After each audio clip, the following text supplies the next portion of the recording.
Grup arisan online bernama Alegos dilaporkan anggotanya sendiri ke Mapolres Sragen pada Senin 18 Agustus lalu. Diduga, inisiator grup arisan Alegos berinisial DH yang berusia 26 tahun ini melakukan penggelapan uang nasabahnya. Hingga kini sudah ada 4 korban di Sragen yang melapor ke pihak kepolisian. Total kerugian dalam kasus dugaan penggelapan uang berkedok arisan online ini disebut mencapai 4 miliar rupiah. Untuk mengetahui lebih detailnya, sudah bergabung bersama kami rekan jurnalis Tribun Solo, Septiana Lestari yang akan menyampaikan laporan. Halo Septi. Halo rekan Dea. Bisa Anda jelaskan Septi, awal diketahui penipuan dan sistem arisan online ini sebenarnya bagaimana? Ya, rekan Dea, arisan online kali ini bernama Grup Alegos, di mana terdiri dari puluhan orang, di mana pertama kali terjadi diketahui tindak penipuan, yakni berawal dari salah satu korbannya seharusnya sudah jatuh tempo untuk menerima uang arisan, namun karena dihubungi terus ke inisiator arisan tersebut yang IDH tidak bisa dihubungi, maka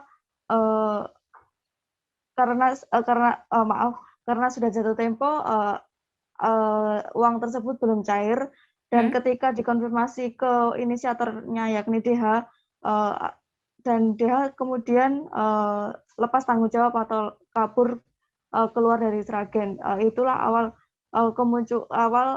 dicurigai terjadinya tindak penipuan arisan online tersebut. Kemudian setelah dicari-cari diketahui dia tinggal di Bekasi, Jawa, di Bekasi, ya dia.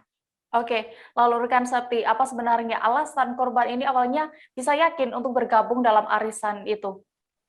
Ya, awalnya dari korban, karena korban mengetahui ada beberapa anggota grup yang merupakan temannya sendiri, yang beberapa merupakan anggota polisi, ada juga PNS dan pegawai bank, dan korban tersebut sudah mengenal mereka dan yakin ini merupakan arisan yang bukan abal-abal seperti itu. Ya, dan sudah terjadi dari mulai tahun 2019 lalu. Jadi karena memang sudah lama dan tidak pernah terjadi adanya kasus, maka si korban percaya untuk mengikuti arisan tersebut. Oke, berarti ini bisa dibilang memang pertama kali pelaku yang diduga sebagai pelaku ini, DH ini melakukan penggelapan, ya, Septi. Lalu bagaimana? Ya, ini kan kasus sudah dilaporkan ke pihak kepolisian setempat. Bagaimana responnya? Respon dari kepolisian tadi pagi dikonfirmasi kepada Kapolres Sragen AKBP Yuswanto Ardi, mengatakan pada hari ini dilakukan aduan dari pihak korban tersebut mulai diproses, yakni mulai dilakukan pemeriksaan korban dan saksi-saksi yang terkait. Namun belum untuk melakukan penjemputan inisiator atau yang terduga pelaku. Rekan jurnalis Tribun Solo, Septiana Lestari, untuk informasi. Selamat kembali bertugas. Jangan lupa subscribe, share, komen, dan like ya.